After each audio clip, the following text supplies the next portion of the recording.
Greetings all. The following video is designed to help us learn to read the Greek alphabet. It does so not by presenting the Greek alphabet in order, but by using Greek words. I hope that this is more of a fun way to do this. And it just shows us, or the method is designed to show us that we know more about the Greek alphabet than we might think we do. It's not, it is a different alphabet, but it's not that different. And if you have an interest in learning Greek at all, I would say just go for it. You can easily do it. So we're going to start with a word I think we all know. It's not actually a word of Greek origin, but it gets used a lot in the Greek New Testament. Amen. Some people might even say amen.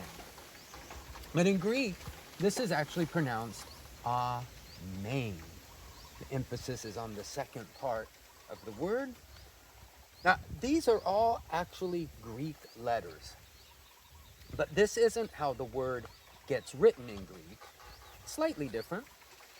So we'll write that now. Remember, the word is amen. Now you might look at this letter here and think, that looks like the letter H. How am I going to pronounce that? One way to remember the pronunciation of this letter is if we say the name of the letter again, but get rid of the ch sound.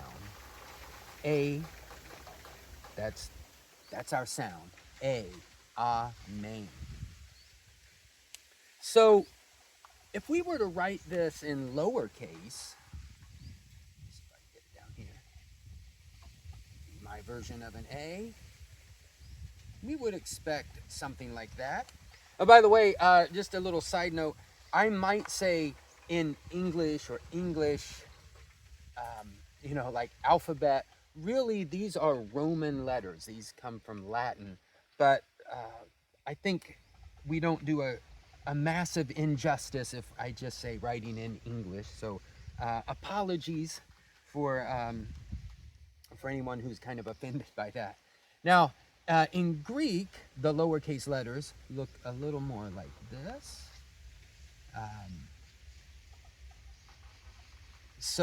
And probably this would kind of look like that. It's sort of has a correspondence with an M, I think. This definitely, it's not too hard to tell that these are the same. Here, it's kind of like we've taken this bar on the H and put it down below. And here, for our N, you can kind of see right here, the beginnings of this. That's just kind of where they stop it. So it kind of looks like a V. This is something that happens in Greek, with the Greek alphabet, is there are letters that kind of correspond exactly. They look the same and they sound pretty much the way we would think they would. There are other letters here. Looks like it looks like a letter in the English alphabet, or Roman alphabet, but it actually has a different sound. And then there are some other Greek letters that don't have a correspondence at all. So anyway, this is how this gets written. There would be a couple other marks. There's an accent here, again to tell us that the emphasis is on the second part of the word. And there's a breathing mark here. This just tells us that this word is, or this vowel is ah. And we'll cover more about that in just a little bit. Okay, so that's our first word, amen. We're kind of going with blue for the Greek. So not bad, right? We can do this. So let's take another word that also is actually not of Greek origin. Actually, our first three words are not of Greek origin. We're going to start with this word here. Another one I think we all know, Adam. Now, Adam was the first person created in the Bible in Genesis, chapter 2, the second creation account.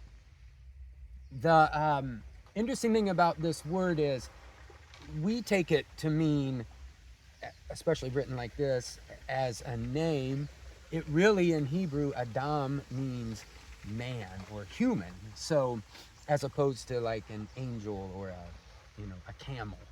We're just gonna think about this as the name, and we'll come back later and talk about a Greek word for uh, human. So again, we already know three of these, how three of these are gonna look.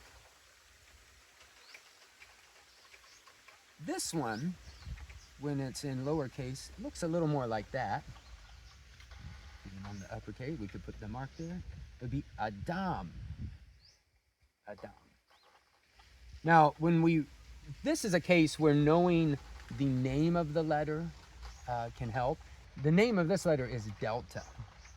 And if you think about like a river delta or a deltoid, so if we made these all capital, a delta is really just a triangle.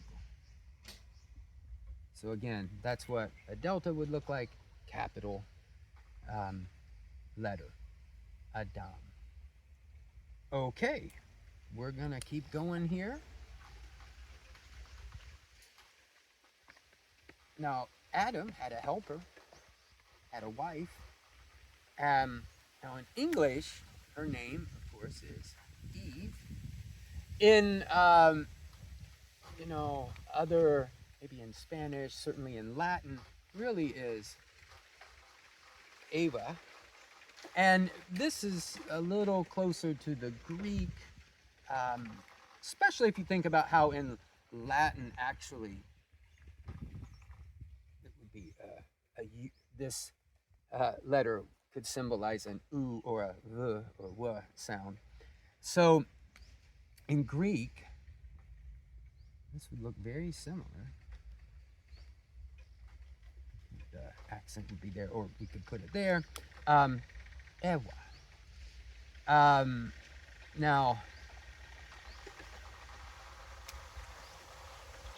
if we did these all capital letters,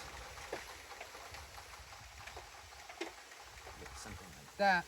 Sometimes, and we'll cover a word where this is true. Sometimes it's better to think about this letter as a Y in English if we're like kind of transliterating or let's say transliterating. If we're just kind of taking the letter and writing it in English, sometimes this is going to work better as a Y, sometimes as a U. Here, thinking of it as a U. So this is Ewa. Now, Ewa, like Adam, is a word of Hebrew origin, which would be Chava. And the thinking is that Chava has to do with life. And so actually, in the Septuagint, you'll read that actually, I think the first time you encounter this name, it's not Ewa. They translate the word. I'm going to write it in English. Zoe. Zoe is the name. And again, in Greek, it would really be Zoe. And we might put these all capital first. Zoe. So in Greek, this would look the same. We already know that, and this is a long A, Zoe. We've come across this. Now this O here, it's really the same thing, except this is a long O. And long, or really, you could think about it as the big O, omega. And it gets a line under it. Except, it really, in the end, looks more like, and I apologize for that, it's going to look more like that. More like that in a capital. And in lowercase, we just have to get used to that. I'm not sure if that, you can think about that W almost as like, maybe they're thinking long O and putting two O's together, and then the end is something like that. Looks like our W, Zoe. So Zoe means life. And this comes up a lot. Uh, Jesus says, I am the way, truth, and life. Hey, hodos, hey, aletheia. And hey, zoe. And we'll cover that one in a little bit. So, again, not very difficult. The Z, actually the Z and the little, we didn't talk about the letter name, the epsilon from before, the little oo, they were introduced into the Roman alphabet, into Latin, just so they could transliterate Greek words. Okay, now we're going to go to our first word that is of complete Greek origin. And the word we're going to deal with is God, the person who created Adam and Eve.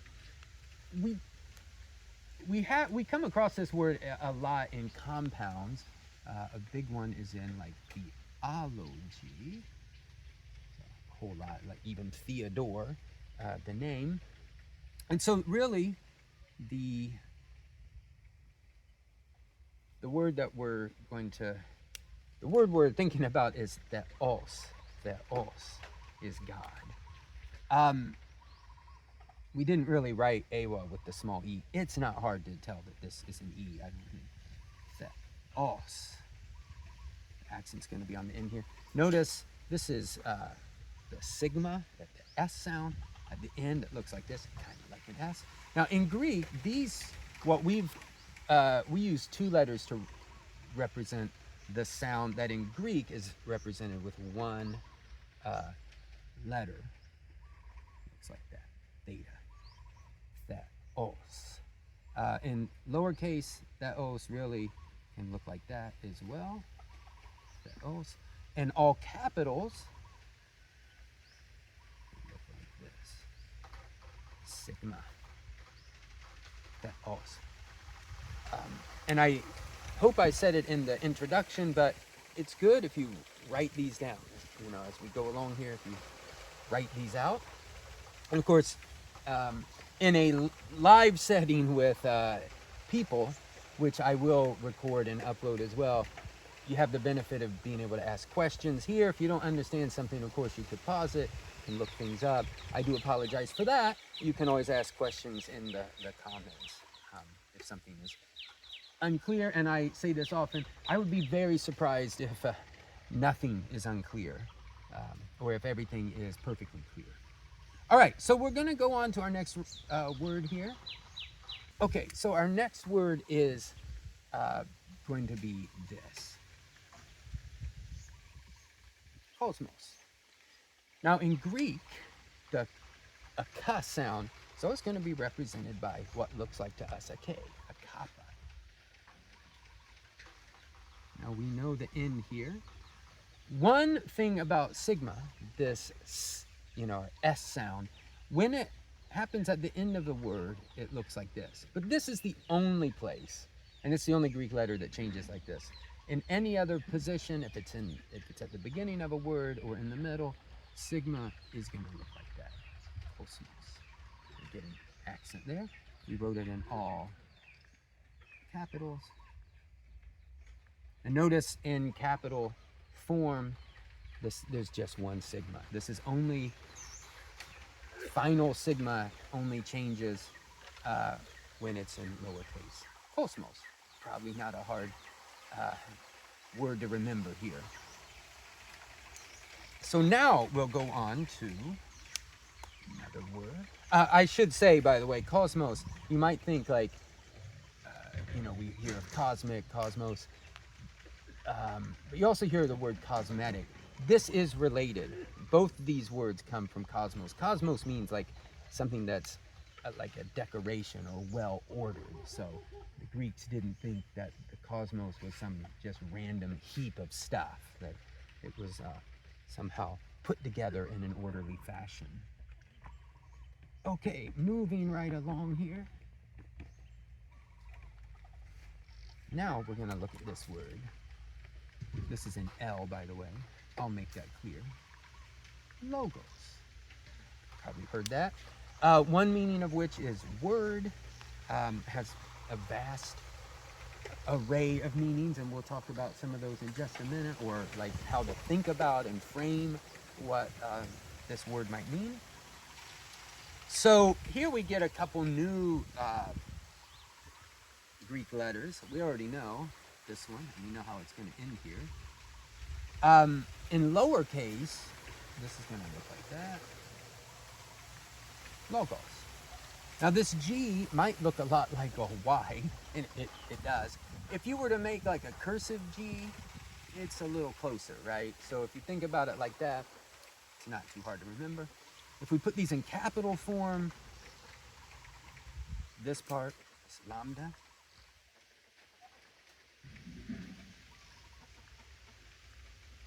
Look like that. To me, I don't think this was ever like too hard to remember, but you know, if you were to think about something like that, going to that, you know. Okay, so our next word is going to be the Greek word for light. And I hope I'm going to spell this right. Phosphorus would give us an English word that contains the Greek word we're talking about. This actually means light bearer or light bringer. We'll talk about that in a minute. But this is the part we're interested in. Now, this is a long O, so that's it's going to end like this. And again, this is an instance where Greek has, and by the way, I'm doing this wrong, sorry. Need to switch over to the blue.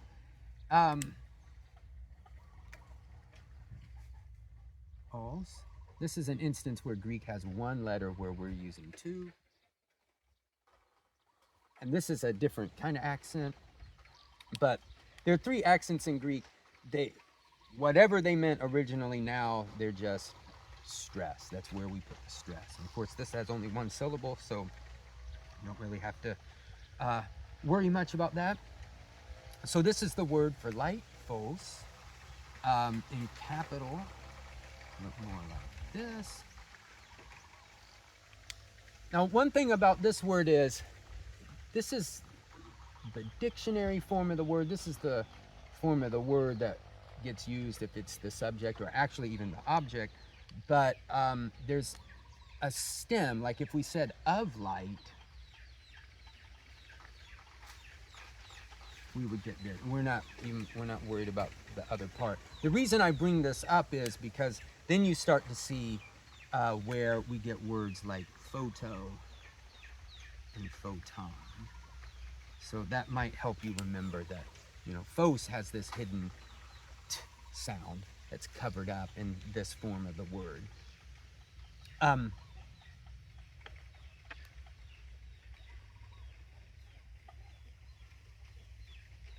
And phosphoros is literally the light bearer. That for is cognate with our word bear, as in to carry.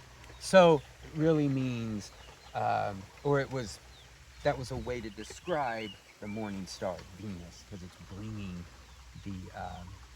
bringing the sun, the light of the sun. And you might look that up in Latin and see what the equivalent is there. It's a fun word. Now, here's an instance where we're going to talk about where this Greek letter can sometimes be understood as a U or a Y. And this is an instance where it's better to understand it as a Y. We have this word, psychology. And by the way, the logos, this part here, is meaning the study of. And this is my version of a Y.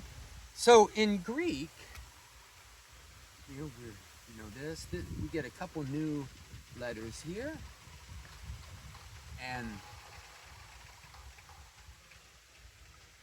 let's Now this is a word for like soul or maybe even consciousness. Psyche. This letter is ps, just as it's written here, ps, psyche. And what looks like an X to us is really more of a ch sound or a k. In modern Greek, you hear more of a ch. So anyway, this is psyche. This word comes up obviously quite a bit in the New Testament. Just a couple more words and we'll be through this whole thing.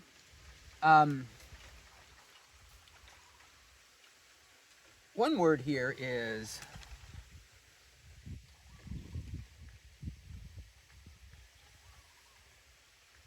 baptism. In Greek, this is a Greek word. It would look like baptisma. So this is our new letter here. Pi. Think about pi, a p sound. And I'm gonna hurtle through here. I'm on the clock here. I've gotta go in a minute. Gotta wrap this up. One more word, and I think this will bring us to the close. We'll have another short video on some other pronunciation rules that we'll need to consider. So the last word here is we're gonna talk about glory, like the doxology. And the word, I'll just write like that. Now, this is where this sound in English is actually like a kus. In Greek,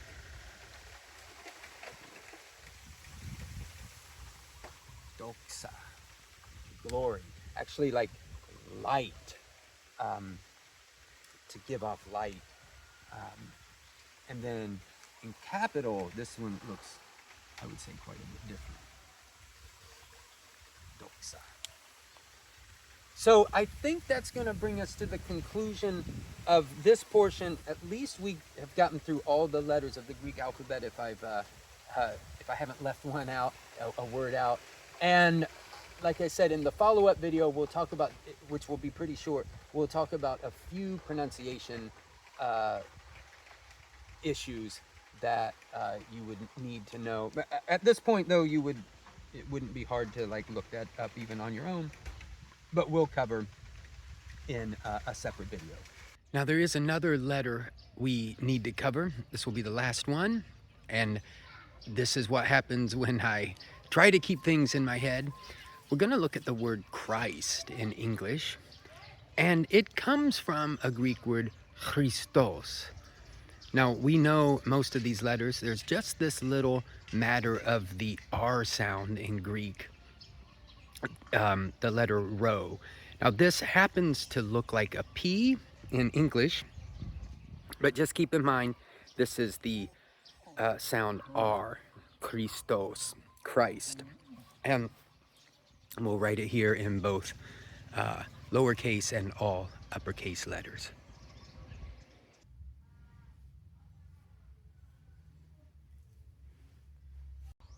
Okay, so now we're going to tighten up a few loose ends. We've been through the entire Greek alphabet, but when we start reading Greek texts, we're gonna come across a few other issues, and that's what we're gonna cover right now. So the first one I meant to mention way back when we did this word zoe, life. There's a related word, zoon, and it actually means a living being or an animal. And it gives us like the word zoology or zoology, depending on how you want to pronounce that. And the issue is this little thing here. This is just the iota, our I sound, which at one point in time would have been pronounced, but it stopped being pronounced. However, it is preserved in the writing like this. It doesn't affect the pronunciation, but you'll come across it. Another example would be something like this. And arche means beginning. We see it here. It's just a little iota written under um, the vowel. If, however, this was written in capital, it would be written, then it goes up, and you would just have to be aware that it's not pronounced there. This is going to be a very rare situation. So, anyway, just this is in English referred to as an iota subscript. Now, the other issue, which is actually going to come up quite a bit more, we talked about with the first word, and has to do with, again, in English, what's called a breathing mark, whether it's a smooth or I don't know if it's rough would be the other way. So let's take this word oros. Oros is a word for mountain. And actually, some people think that the word oregano comes from this word, which would be like mountain joy. And I'd like to believe that that's the case. It's a very joyful little herb. So here we have this, like we've come across a few times. This is called a smooth breathing mark. You just pronounce the vowel as is. There's another word that will come up quite a bit. Now this isn't odos, it is hodos. So when the mark is going this direction, it's called a rough breathing mark, and you just add the letter H. So in English, this would be pronounced like hodos. The accent there, hodos. One other issue with this, it's not really going to affect your pronunciation, but with the if this letter is ever written first in a word, say we have a word like rema, it's always, this is always has a rough breathing mark on it, whether you want to kind of add that or just pronounce it as a ro or a rema, something like that. This word means word, and in a technical sense, it means verb. Now, another issue with pronunciation is, let's take this word.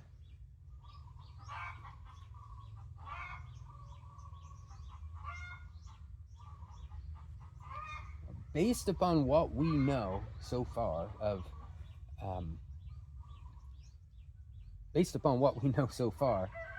we might think that this is pronounced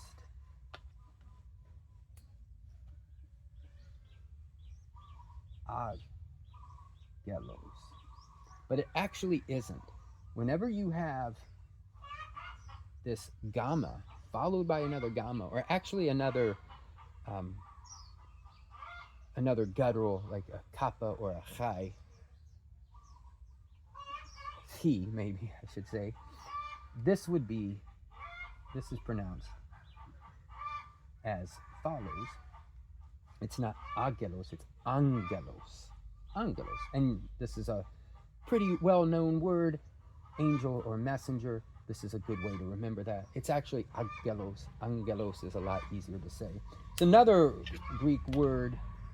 Let's see if I can actually make an epsilon,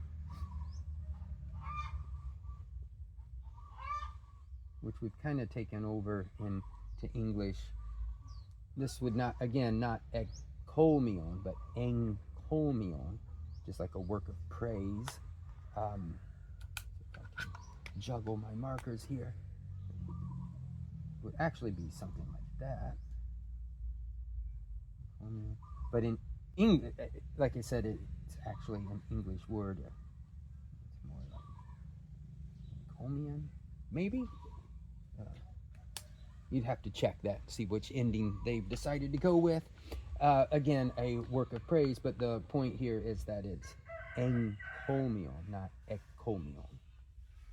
Now, one final matter has to do with vowels and how they come together sometimes and are pronounced. So, the technical word here is a diphthong, double sounding, maybe. A good Greek word. So let's take this word here. This is the Greek word for accent. Really should be there. Hold on just a second. Sorry about that. Oh, again, what we know so far might lead us to believe that this is pronounced ka-e, but it isn't. These two vowels come together and they're pronounced as I, kai, like I-e, kai, kai. You might remember that from the English word.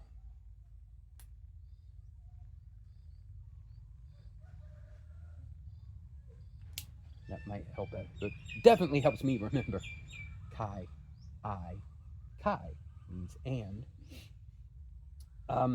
There's a beautiful Greek word here.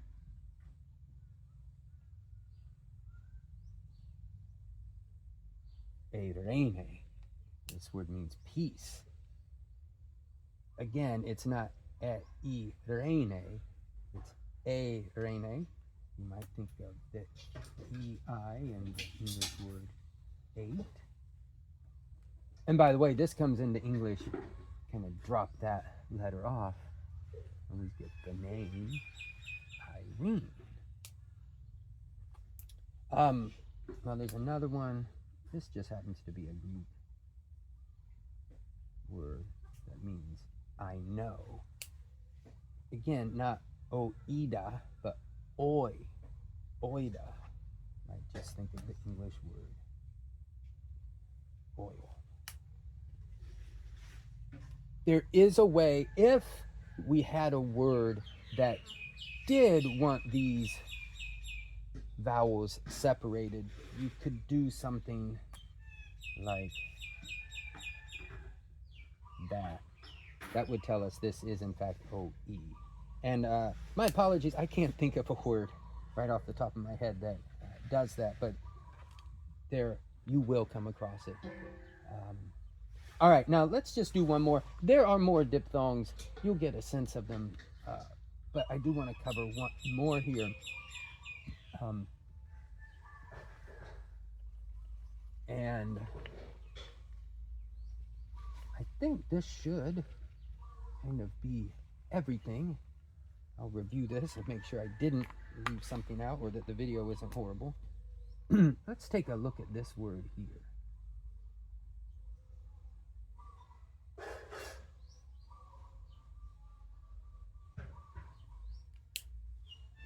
Jesus. Now we're really interested in this part of the word here. Us. This is the word for Jesus, or not the word for it, this is the name Jesus, which came from Aramaic Yeshua. Notice when we went through the Greek alphabet and the sounds, they don't have a sh sound, so they got this as close as they could get it. Jesus, Yeshua, Jesus. So when you come across this, you might think of the English word, like the double O in something like Jesus. Now this word went into Latin, by the way, like this. Actually, probably would have gone in with capitals first, like that. Then it went to this. And this letter in Latin could represent a vowel I or a consonant Y. And they ended up making a distinction in letters. They introduced that one. So that's how we get our word Jesus, although in Latin it was Jesus. Jesus. And should point out that you'll see sometimes something like IHS. This would be a sigma. So just the first 3 letters of the name, Jesus. So I think that's everything. I said it, I think before, that in a live situation when there are people here and they can ask questions, you actually get more information, because I'm sure I've overlooked things or I haven't clarified things that really need to be clarified. So you can always ask in the comments. And I would just say, please go forth and enjoy your study of Greek.